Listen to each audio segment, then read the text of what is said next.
Space Mobile Podcast.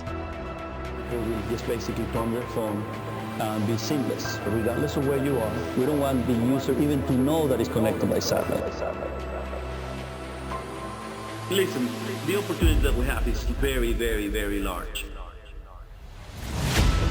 Hey, what's up, everyone? Hope you guys can hear me. I'm gonna bring Jacob up here too. I can hear you. So someone, yeah, I can hear you too. So someone was saying, "Oh, you're gonna front run Kook Space." Yes, I am. Or we are. It's gonna be like we're gonna go through Kook's tweet thread for the week, and then when he comes on, he won't have anything to say. It's almost like that rap battle in 8 Mile when Eminem makes fun of himself, and then the guys he goes up against, they have nothing to say. But no, I just figured we'd talk because there's like so much stuff going on, and then Kook Space is so late. I thought we could have a pre-show, like tailgate before the big show, the event. So anyway, Jacob, how you doing? Are you walking your dog? Oh, I guess he left. Anyway, but yeah, I know Kook is going to cover some of this stuff, but yeah, there's been a lot of stuff going on just over the course of today, but also this past week, and so I just wanted to talk a little bit about some of the stuff that happened today, which is kind of nuts. Let's see, Jacob's back, and bring him back up. But yeah, this morning, so I guess starting yesterday, and then really, I guess peaking today, but who knows where this is going to go. Elon Musk has just been hammering the EU.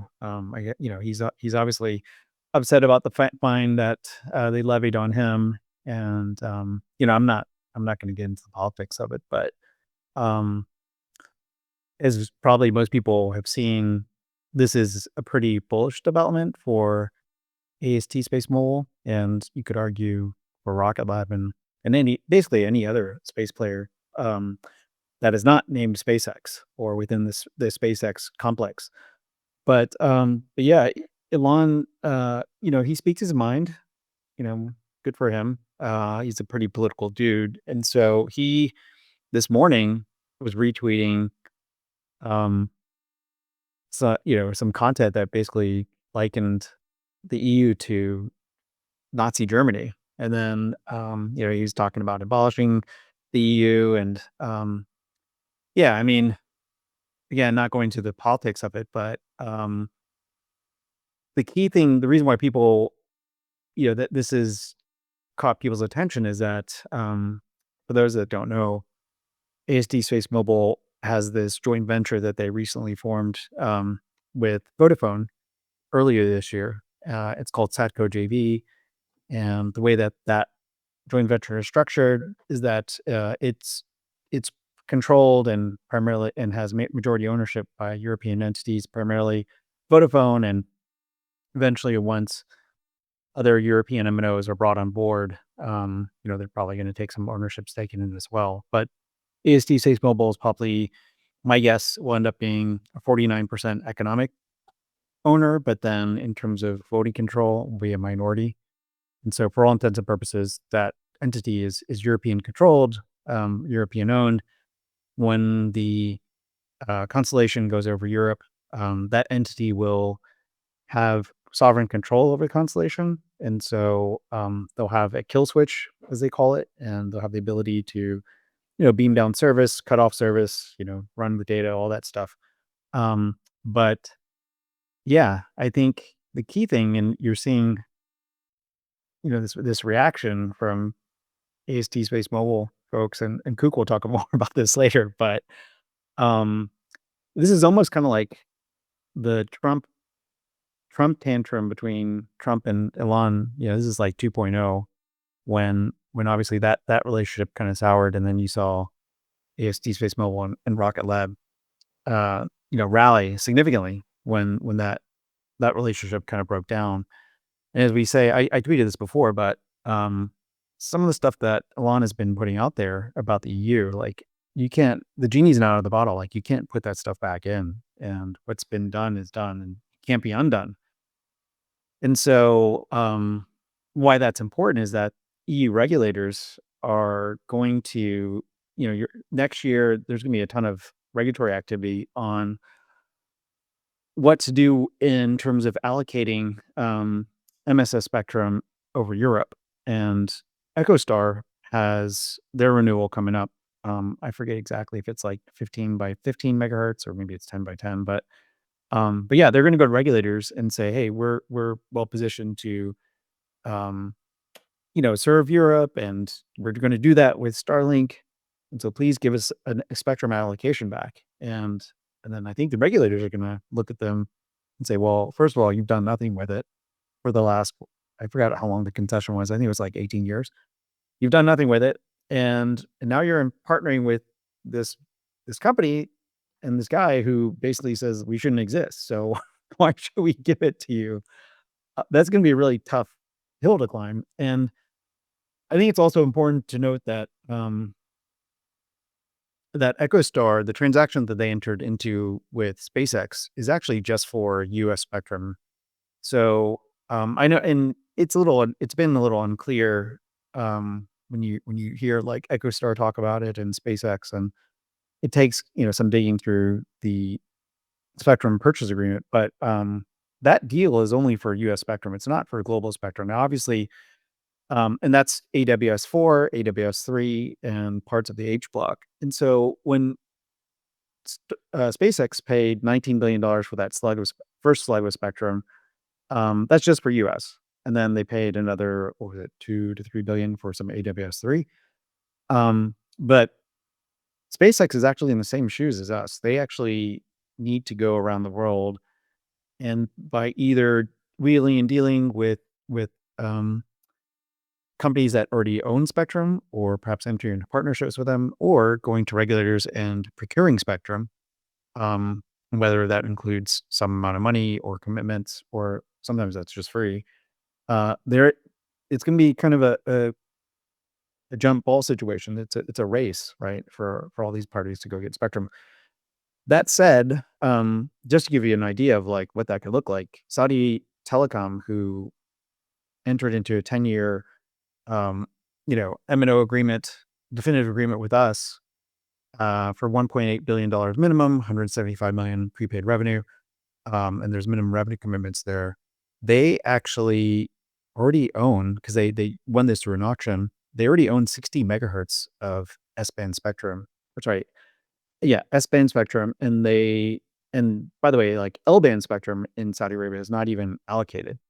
And so in that instance, we're already partnered with the MNO that owns all the S-band spectrum in the country, and that spectrum is for satellite use. And so if you put one and one together, that 60 megahertz is going to be brought to bear with our constellation, which is why I think Saudi Telecom, views us as so strategic. And that doesn't include the L-band spectrum, which again hasn't been allocated yet. So I think, that's kind of the danger. Like, Elon clearly is a super smart guy and can execute and inspires people around him, but he's super political too, right? And so if you can imagine, if you're on the regulatory team, like I think Dave Goldman at SpaceX, he's the famous guy who called AST Space Mobile own. He called out the foreign partners giving SpaceX a hard time in one of his complaint letters, and obviously we all found that funny because Deutsche Telekom or SpaceX's key partner T-Mobile is like owned by Deutsche Telekom, which is a foreign entity, and there's been some political hay about whether or not it makes sense for a German company to own such a large quantum of U.S. spectrum, which is highly strategic. But we're not going to talk about that anyway. Quick question. Yeah. Quick point of clarification. So the spectrum that Starlink already is using for the fixed wireless, Do you know off the top of your head which, I mean, that's like 30,000 plus, right? Or Yeah. 3,000 plus, right? Okay, so that's it's a similar like path through all the regulatory environments, right? And so I'm wondering, I guess my only question was, is did SpaceX have some sort of leg up there in the sense the company has already gone through, take Elon out of the equation, just at what they already have. Is that lean to the idea that it's going to be at least somewhat easier for them to get this next bands of spectrum for direct to device? That's a good question. It could ease it a bit for countries where they already service Ka and K band spectrum, which is what you're talking about, which is much higher. It's high band spectrum. But when it comes to MSS, I think in particular, and this is primarily for Europe. I just the fact that EchoStar and SpaceX and Elon are tied at the hip. I think they just I think literally the last few days kind of decimated any hope to get that renewal. That said, it's not as if SpaceX owns that spectrum, because that spectrum in Europe was not included in the transaction. And so one thing that I'm actually, and this is like for any EchoStar bulls, this is something to really think about, because I this morning when I saw these tweets, I was like, oh my god, this could be a good shorting opportunity for EchoStar. But then when I looked at the deal docs, it's like, okay, it's not contingent on this. But if I guess taking this step back, if you were SpaceX and you did this EchoStar deal and you paid a nice price for the U.S. spectrum, you probably have ambitions, and you're talking to Charlie Ergen, and Ergen's obviously very incentivized to work with you because he's going to own a lot of SpaceX stock. Your next plan is to go get that European spectrum, right? And the key thing, of course, is renewal, because and this is kind of like how all these things come together, and it's important. That renewals in May 2027. If you look at the transaction, the deal doesn't close actually until 2027, which I think lines up with the maturity of some of its debt. But it's like a two-step deal where the US spectrum gets put into a trust, and then it's there, this regular, by the way, for EchoStar, the regulatory process to actually get this spectrum approved back from terrestrial to satellite use, space use, is a very long road. And then on top of that, it's not um I think previously the spectrum was approved for, maybe it was like geo use, but now they have to get it approved for LEO. So moving back from terrestrial to space, and then from space from geo to LEO, and so there's a lot of steps there. And so as a reminder, like this stuff, the deal is actually not going to close until 2027, and that's what they've guided people to. I think it's like November 2027. And so part of me was like, when I was reading this stuff, seeing what Elon was writing, I was like, oh, you know what? Like SpaceX basically has this transaction is an option. It's an option. The transaction with EchoStar is an option to see if they'll get regulatory approval, but then within that time frame, you're going to have the European reallocation process happen, and you're going to know before the deal the current deal closes, whether or not EchoStar is going to get that spectrum. And so that's actually pretty. It's the deal's not contingent on the European spectrum getting reallocated. But if you're SpaceX, you might have some level of buyer's remorse, or say, hey, you know what, Charlie, like part of our, not written, but our verbal agreement was like, you were going to get that European spectrum and you didn't get it. And so maybe we'll cut the price or whatever it is. Right. And so that's something to be aware of, because the transaction is structured in a weird way. Like the deal's not closing until late 2027. And so you're going to have this risk of Europe not giving EchoStar that allocation, which technically is not part of this deal, but it is, I would argue it is part of the deal. But then, if I'm Ergen, I'm like, hey, you guys, Elon's warpath against the EU kiboshed our ability to get the renewal. And then, you might get into this huge argument. I guess I would say is that in terms of, if you want to do a deal with somebody, an M&A deal that has a very long tail on it in terms of timing, Elon Musk may not be the best partner, because we all saw that with Twitter, where how he threatened to cut the price or walk away. But of course, that deal got enforced in the courts, and then you decided to just go through with the deal. And I'm not saying that's going to happen here. but it's a consideration. I think as he turns up political rhetoric with the EU, the ability to get that renewal, the risk goes up, and then I think also just getting MSS spectrum globally, that risk goes up as well because you're dealing with someone who one day is supporting one political party, the next day might be sort of supporting another one and undermining your country, right? Because he's got a huge social media platform to do so. And you saw that in spades today. So anyway, I mean, yeah, but it's super bullish for AST because I think, Iris probably gets some allocation of MSS spectrum. And then if you've got like Vodafone and a bunch of European carriers like Orange and, Altice and Telefonica, a whole host of other carriers come to you and say, hey, we want allocation of this. And by the way, like this constellation is going out and it's going to go up well before Iris ever even starts putting together a solar panel. Then I think that's pretty compelling, right? And it's European.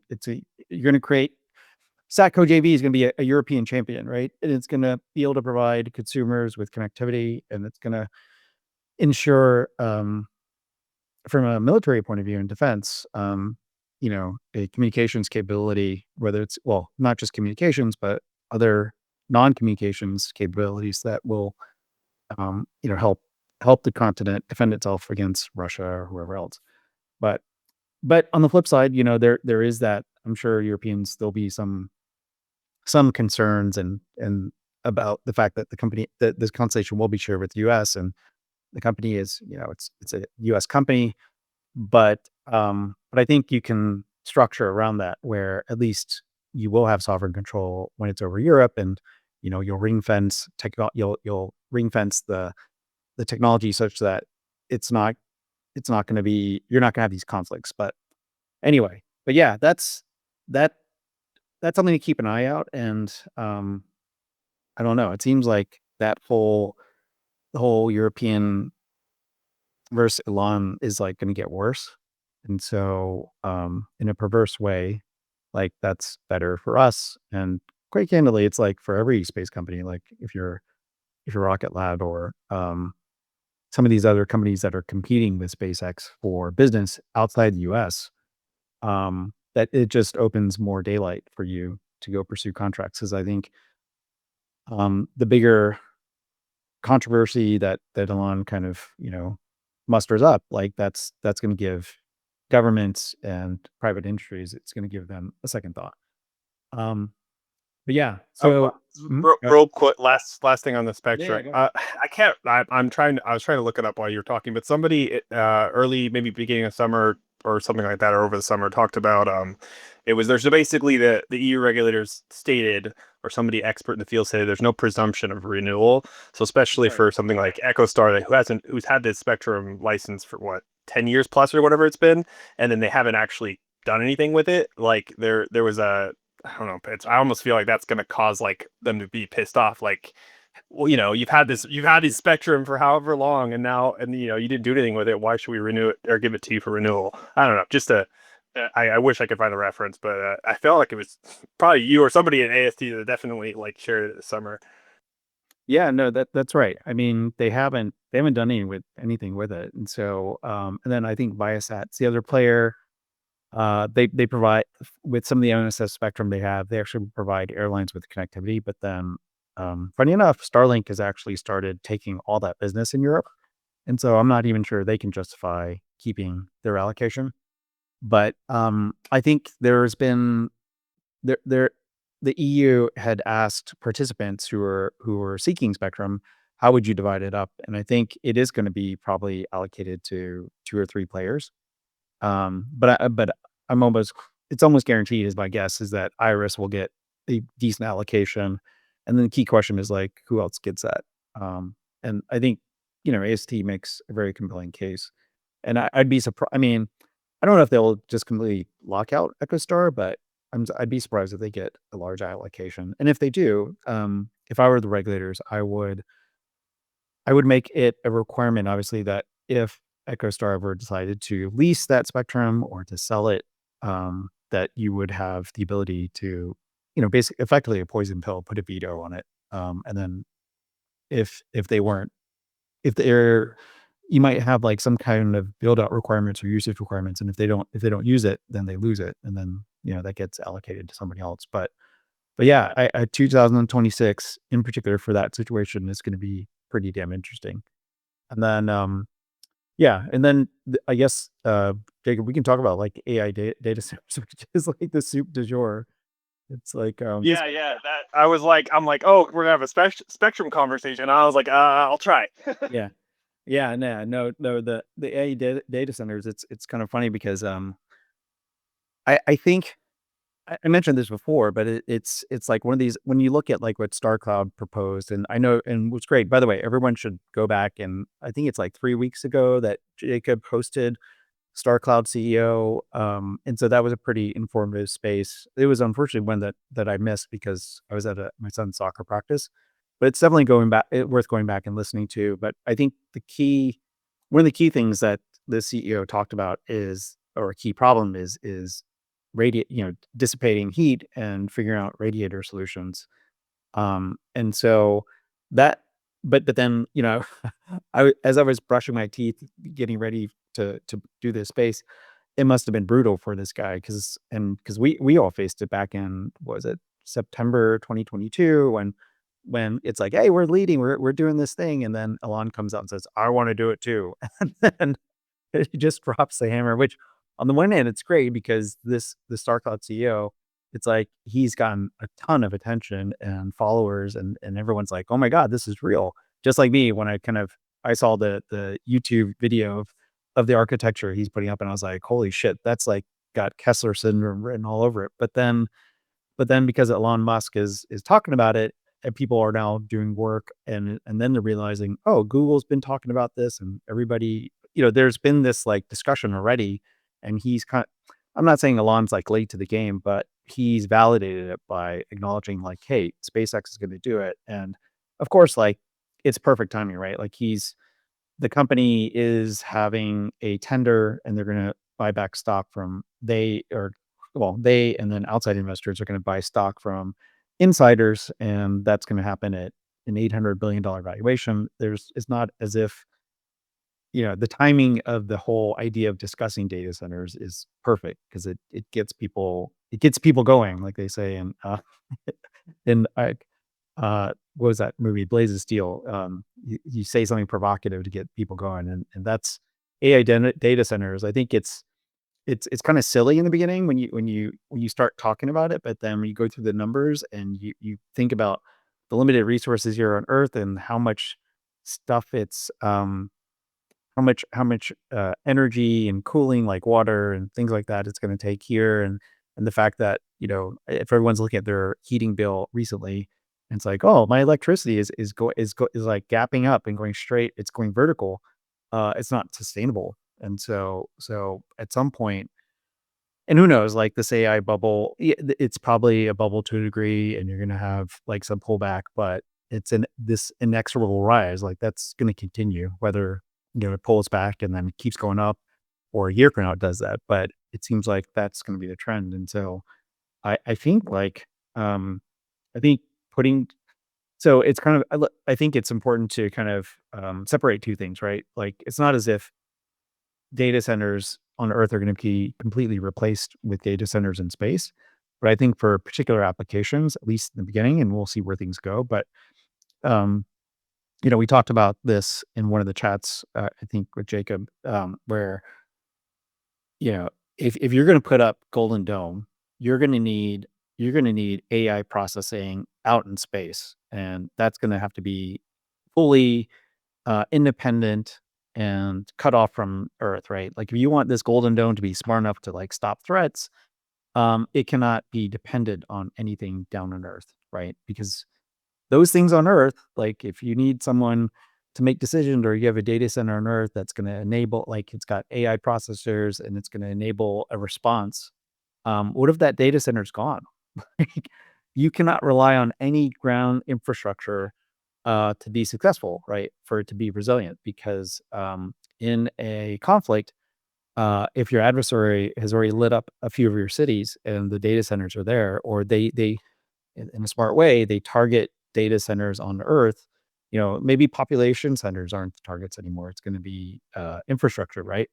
Then you're going to need AI computing capacity not in the cloud, but out in space. And so that's where, when people look at Star Cloud, I know there are some folks who are like skeptical and they're like, oh my gosh, it's 5 gigawatts. Like, no way. It's like, no. We're not that's further out and we'll figure out. I mean, who knows? Technology is going to change. And yeah, I don't think we should be putting up massive structures like that in space. Because they probably already get smashed by a meteor or whatever it is, right? And then that's bad news for everybody.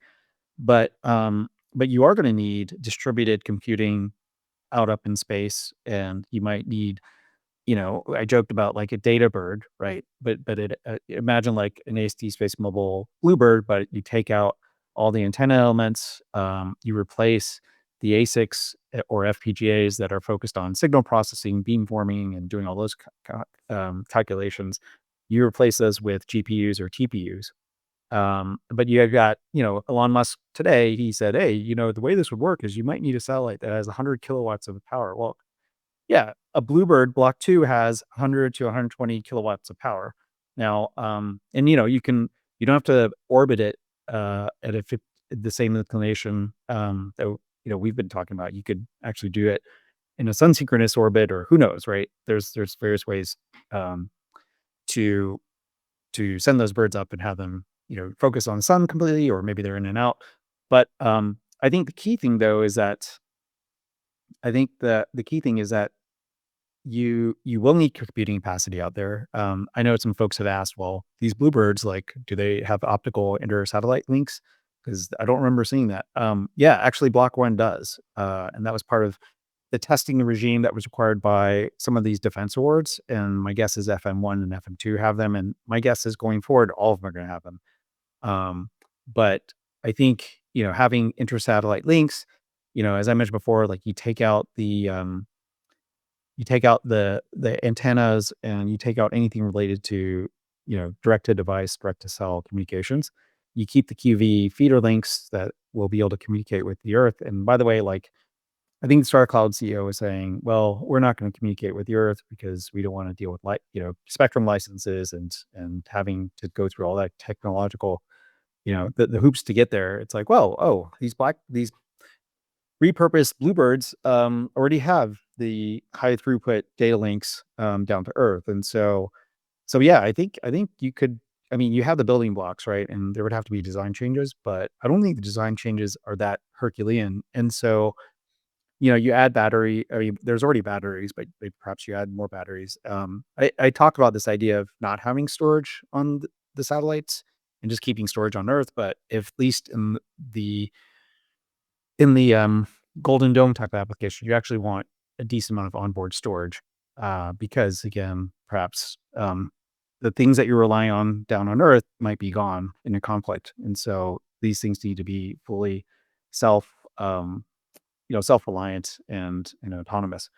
But yeah, like I was talking with Jacob, and of course, I think there are some other companies that are well positioned, like I think Rocket Lab in terms of end-to-end space systems. They've actually build and it's pretty sad because like Jacob and other Rocket Lab bulls have talked about this ad nauseum, and I guess I just didn't pick up on it, but they did, Rocket Lab did buy this. He's laughing. They did buy this solar company that's focused on space that has a unique technology that can build solar panels that are basically gallium arsenide, but much thinner films. Like, it doesn't have the backing, so it's much lighter. And I think the efficiency is like pretty high. Maybe it's like 30 to 45% or even higher. But it seems like those solar panels or the solar cells and modules are for highly specialized applications because they're very expensive. But who knows? The price may Yeah. probably come down. Yeah. Yeah, I was gonna say I looked at. I mean, they're definitely gonna get some pricing advantage with their new like, so that part of the CHIPS Act, they got 25 million or so, and then the state of New Mexico added another 25 million so they could upgrade their um, basically the reactors, the thing we talked about earlier, the epitaxial layer, the growth of the actual cells. Those the tools that do that, machines that do that, they are purchasing new ones, the newest models from Vico, who's a big name in the industry, semiconductor industry in general. But so that'll drop the price. But I was gonna say, like, the primary, like, use case for those solar cells is like, oh, we're gonna go to it's like deep space missions. They're radiation hard are tolerant, or that's what's going to be used on the Ingenuity 8 Mars helicopter, stuff like that, or the Solar Parker probe. So like real specialized stuff that they cannot fail, and they need a high efficiency for lower mass because of the distant shots. That's like that's like the bread and butter of where that comes in. Stuff like Starlink or even AST Space Mobile, the cells they're using, because everything low Earth orbit, lower lifetime, like shorter lifetime, stuff like that, they haven't needed that advantage. So just in pure terms of pure scaling, yeah, that technology is not that type of cell wouldn't be at least the first choice. I mean, maybe because it's internalized, they would have enough of a cost advantage to make it make sense. But yeah, they're not going to go out and be selling gigawatt levels of power out of using this type of technology. Right. At least I don't think so.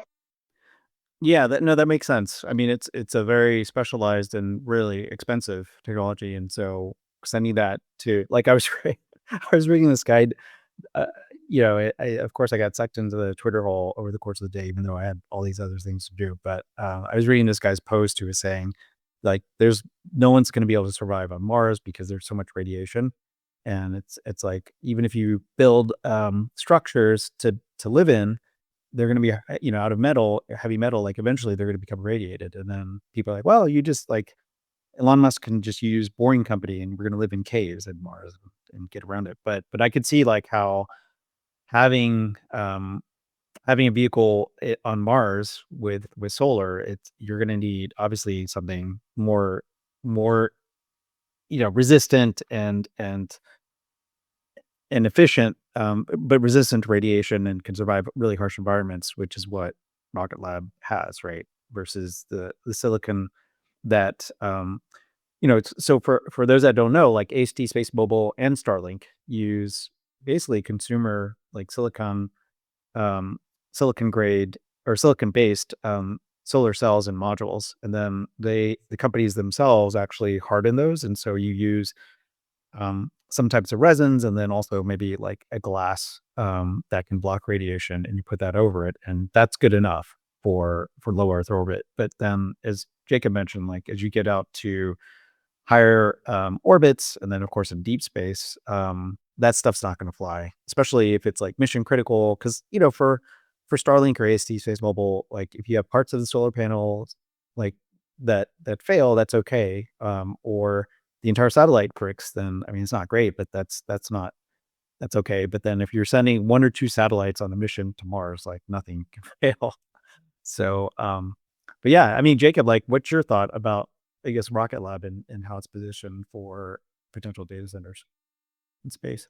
Yeah, I mean, I've definitely, like, done a 180 on this whole topic since, I don't know, since the summer. I mean, even just leading into that interview with the StarCloud CEO, like, I was I don't know, the 2 weeks before or so is when we got the message, and Francisco was able to connect us for that interview, and so I started reading his white paper, started reading more into it, and I was like, all right, well, I'm not, and then I started to, like, move to neutral, and then in the time since then, I've kind of gone into the more bullish stance on it. But like, total cost of ownership is where I'm, like, for specifically Rocket Lab, like, their approach, like, total cost of ownership of of a data center. Let's not assume it's a giant single unit. It's more of going to be like distributed architecture kind of thing.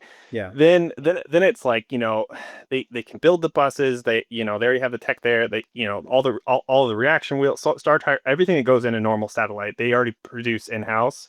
And then the quote unquote payload for this would be the GPUs, right? I mean, that's the biggest payload. They, if they as soon as they close Mynaric, they'll have the optical satellite interlink. So they own the whole stack to be able to go into this, obviously, other than the GPUs themselves, plus launch. And so, they're getting internalized launch. We'll have internalized launch costs for that.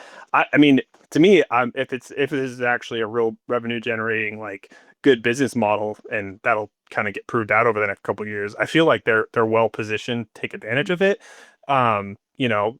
Just because of they already touch everything that's on a satellite. They already build enough different kinds of them that, like, if this becomes something that whatever customer wants to actually have up there, then I don't know. It feels like they're well positioned to be able to do that. Some of the areas where I'm like, they're either going to need to make some acquisitions or come up with some, like, internal R&D kind of thing for it, is an area that AST's world has the advantage on, is the radiators, right? Dissipating the heat.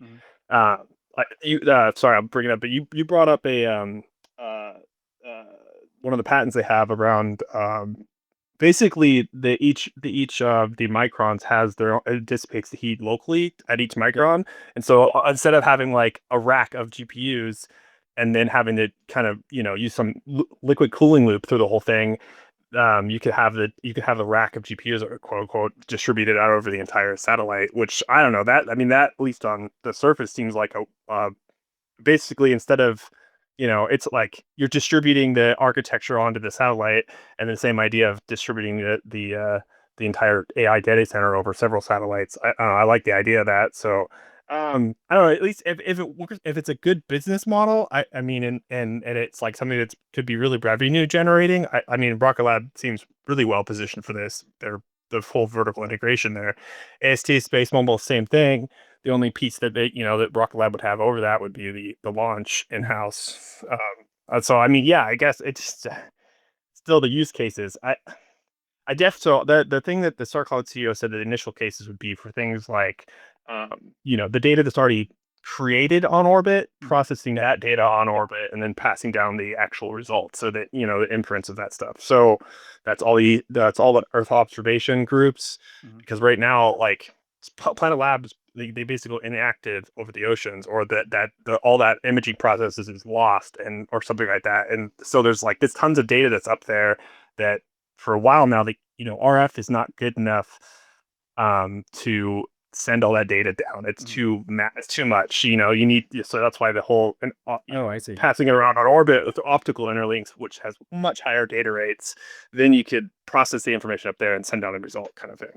So you have a way of, like, basically not dumping all of this potentially useful data all these satellites are collecting. And that's, like, on the EO front. I'm not sure how this affects the comms front, but I'm sure I mean, as stuff gets more, I don't know, it's got to be a reason to have more compute up there, right? So I feel like those are the first use cases: is the data that's created on orbit, whatever that may be, defense, civil, then processing that data on orbit. I don't think we're going to have any sort of, like, a training cluster up there anytime soon, kind of thing. But Yeah. I could definitely see the near term using, basically what the StarCloud CEO pointed out as their biggest first use case. Right.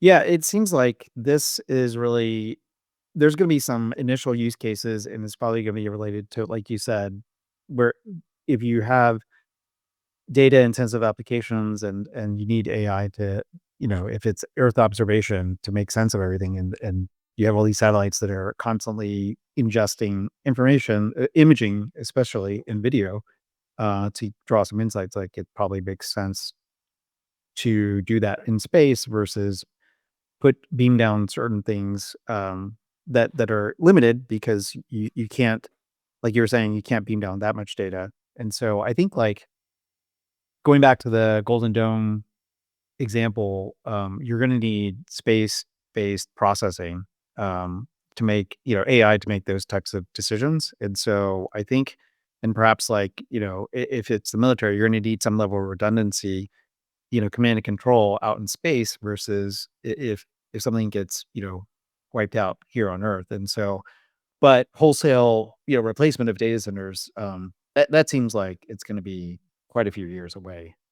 Um, Yeah, on that point, so you were pointing to the different reasons why this could become a more useful case later. So, we had a space last week, talked about a little bit about it, but so like some of the gating factors will be launch costs coming down, then the power basically trade off, like it stuff gets more expensive on Earth for power, it starts to become more useful, and then the last piece that I was talking about before was that maybe it's not cheaper to put it in space yet, but what if it's faster? What if you don't have the regulatory hurdles of building finding the land, building it, hooking to the grid, all that stuff? If you could take all that and shorten it to be able to just launch, like let's say it's a few years from now, the technology's matured, and then you could launch it. And like then you look at the two paths. All right, from starting at let's say it's 2030. It's just starting from zero. I want to build a new data center. Is it faster? Or, do I want it fast or do I want it cheap? And maybe it'd be faster to do it on orbit at that point. I don't know. Yeah, that's a good point. And I think yeah, it's the more like I look into this, it seems like and this is the key thing, right? Like technology is going to improve and it's going to become cheaper, and of course launch is becoming really cheap.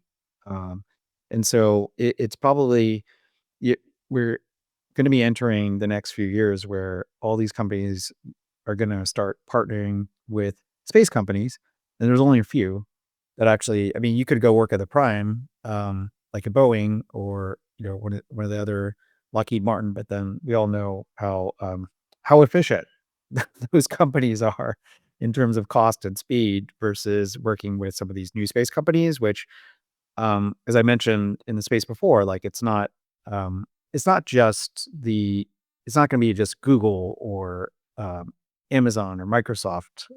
Obviously, Grok is going to be integrated with SpaceX, but yeah, it's going to be those companies, but it's also going to be the data center companies because if you're let's say an Iron or a CoreWeave, like you're going to want to understand what the economics are and the exposure is of space competition. And so you're going to probably take strategic stakes or joint ventures.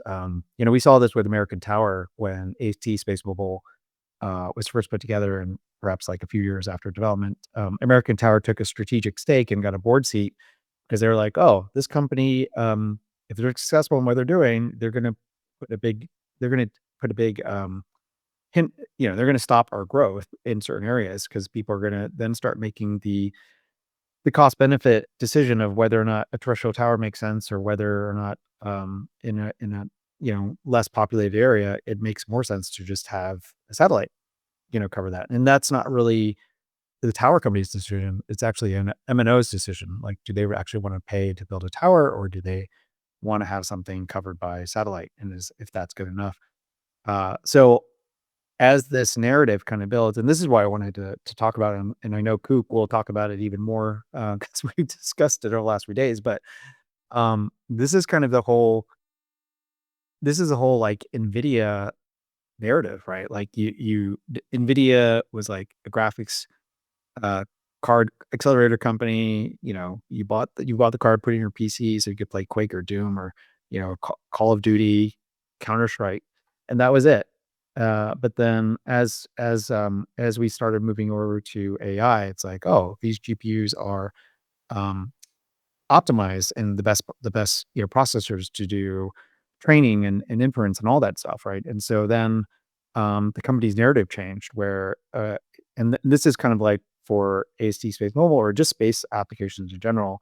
When people kind of look at space companies, they're like, oh, that's kind of a backwater and it's nascent. But then now we're kind of moving to this new phase where it's not just, obviously communications is big and launch is big, but then there's been this desire to find other killer applications, which no pun intended, but then Golden Dome is probably the most visible like third application for space that's going to have real dollars behind it. And then data centers is probably not that far off, at least in terms of hype and people talking about it and the possibilities. It's there. And so when you have that, how that impacts your an investment thesis and how the market, potentially discounts pulls forward the future, that can change the story quite a bit. And we've seen this with like the SMR, modular reactor companies for nuclear, where 2-3 years ago you couldn't sell that idea to anybody, except for just really far out there VCs. They were like, oh yeah, this is going to be important. But then as the narrative shifted, and it's like, oh my God, AI is going to eat the world because you need all these data centers and all these processors are going to eat power. So where are we going to get that power from? And I think Morgan Stanley today, there was a report. They were saying like there's going to be a deficit of like 40 gigawatts in the next few years. Either it was like in the 20s or 40s. I can't remember. I think maybe the full demand is like 60 and we can supply 40, and then maybe the deficit was like 20, something like that. Um, but yeah, so that's shifted the narrative where it's like, okay, these, you know, these nuclear technologies that aren't going to be viable for another 20 years, I'm going to discount that today to back to today and give people credit because I want it to get funded and I want it to become a reality because we really need that. And so that, whether that's Oklo or SMR, like these companies just took off, right? And some of these other earlier stage companies too. And so that's kind of the opportunity where, and somebody on Twitter kind of said it very specifically. They're like, we kind of stumbled into perhaps another growth vector, right? And that's exactly what NVIDIA did. And I think that's kind of why everybody's been excited for the last few days, where it's you all of a sudden have this other pillar of growth. And it's not something that's new because as I mentioned before, I remember talking to the portfolio manager at Hennessy, and these guys are long onlys. Have been long-term holders of AST Space Mobile, perhaps like one of a few handful that have held since the beginning. But they specifically mentioned to me at when I met with them for the Block One launch. They said, well, one of the key areas of growth is the fact that these constellations are going to be massive power generating entities out in space, and you can do a lot of cool things with that. And at the time, I didn't really understand what that meant. Like, oh yeah, so power generating entities, and they've got a lot of they specifically said like, you got solar panels, you got batteries. So there's a whole host of things you can do. And now it makes sense, right? I think Elon, as he so often does, can articulate things very well. And when he talks, like people listen because he is a visionary. And so today, like when he specifically said, well, you'd like to have a satellite that has 100 kilowatts to 100 kilowatts of power, and it's going to be distributed. You can have these AI data centers in space. That magically fits like what we're doing. And so then the mind can dream. The tech companies or data center companies, I think we're probably going to see more of those. And so I think the other thing is, having the other thing is having the experience of being a space company, because obviously doing things in space is very different. Google, in particular, for example, they're doing some initial early stage testing with Planet Labs. Google has an investment stake in Planet Labs, and I think they're putting up 2 CubeSats to see how AI GPUs perform in space. And StarCloud also put up a CubeSat with the first NVIDIA processor to see how that would react in space. So you're seeing like some baby steps right now. But if you think about who has the flight heritage and the ability to manufacture and put up, I mean, in particular for AST Space Mobile, like a 5,000 to 6,000 kilogram satellite with massive solar arrays, a novel like unfolding array architecture that fits into standard fairing. You may not need you definitely wouldn't need this massive control set probably. So you could save weight and maybe reduce the form factor. But also again, like Rocket Lab putting together satellites that can do missions to Mars, like this stuff is hard. And I kind of look back at like the StarCloud CEO and others, and that's like AST back in 2020 and 2021. It's like, stars in your eyes and you're like ripping and ready to go. And like, I'm going to take on the world. And then, man, it's like a grizzled path. But if you've got the fortitude and the capital and the belief, like people can do it. And I think but I also think like the folks who've recently traversed that, probably are pretty well positioned to be partners to help develop the market. And so, yeah, it's exciting. And I think it's going to become a building part of the narrative for space. And it seems like it's going to be a big opportunity. Initially, it will enable space-based processing for those applications that sit outside of Earth, but eventually, perhaps you'll see some data centers move up there. But yeah, I don't know.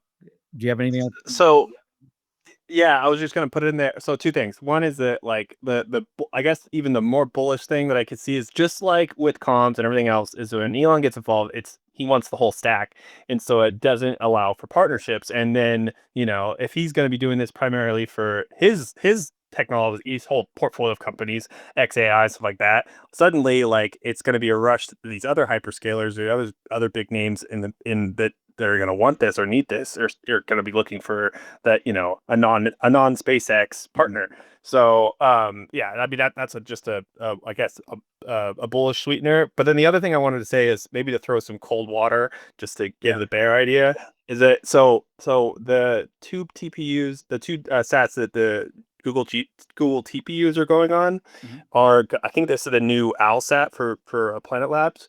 So if they're going to put the GPU directly on the SAT that's taking the data in, suddenly my mind was like, all right, I don't know how much the power requirement would have to change or how big of big design change to these satellites. But what if you just had these distributed GPU, TPU, whatever, into all the satellites that are already getting launched up? Then at least in the short term, maybe you don't need a massive you don't even need a third kind of satellite up there or secondary satellite up there that is just a data center one. And in the short term, maybe you could do all those that computing on the satellites themselves. I was just in a thought I was having before is like, all right, if this whole distributed architecture, I'm like, why don't you distribute the GPUs right onto the satellites that are collecting the data kind of thing.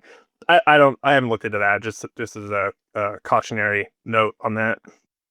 Yeah, and I will say, this is not, I mean, this is very quick research. I just asked Gemini, like, how many NVIDIA processors, the most recent ones, could you theoretically operate reasonably on a 120 kilowatt um, satellite? And I guess the answer is, if it's a Blackwell GB200, you could run 72 of those. And then let's see. And Well, that's a lot more than I thought. if it's a Hopper, it's 88. And so, so yeah, that's a pretty decent amount. But then, you're not going to be replacing data centers on Earth. But at the same time, as we all know, like, technology is going to advance, and I think the capabilities that you'll be able to put out in space, yeah, I think it's gonna surprise people. But yeah, and that's, I think we're 2026, after kind of going through all this, it's like, this is gonna be a pretty exciting year. I think you're gonna have some of these large companies, Google, Microsoft, uh, any number of data center companies too. They're probably gonna announce some types of partnerships, to start developing this technology, and it's gonna be with, some of the large primes, but it's gonna be a lot of these new space companies who, quite frankly, have figured out a better mousetrap and can do it cheaper and faster. And so, and that's gonna be in competition with SpaceX, which is good. I mean, competition is great. And I think there's gonna be enough opportunity for all these different companies. And I think, for example, Rocket Lab, you guys mentioned, like, they have very specialized technology for solar cells and modules. Like, there's gonna be demand for that. And then for companies that are already, I mean, Yeah.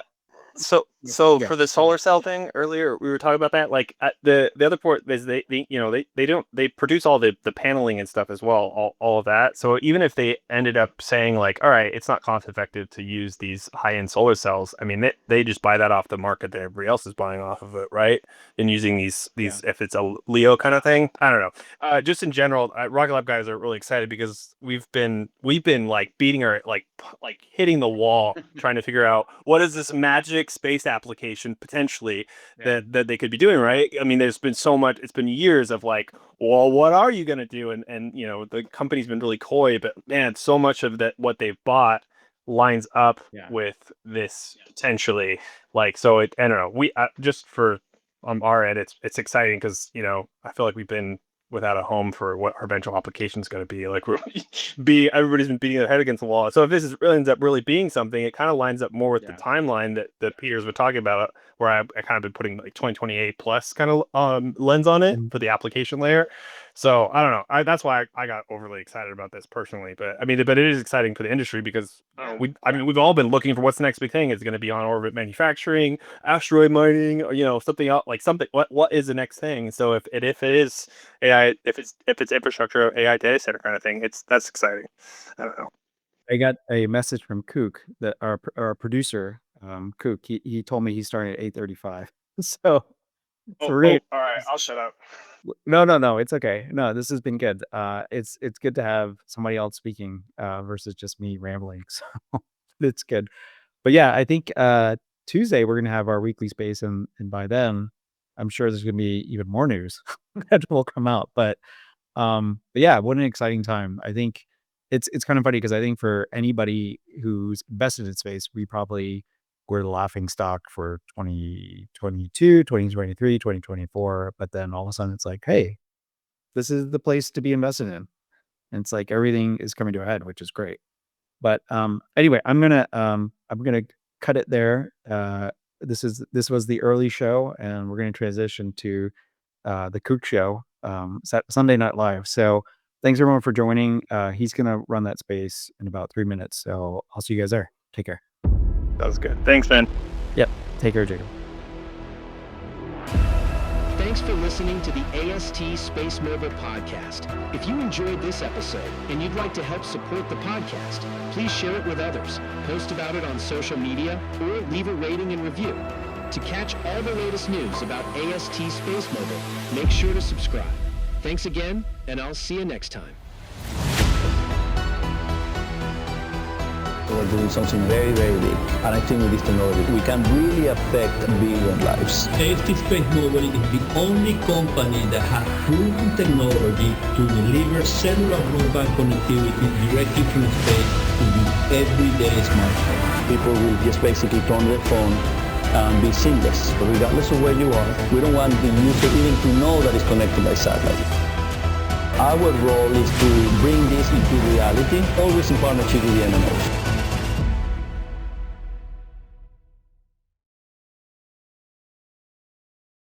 Listen.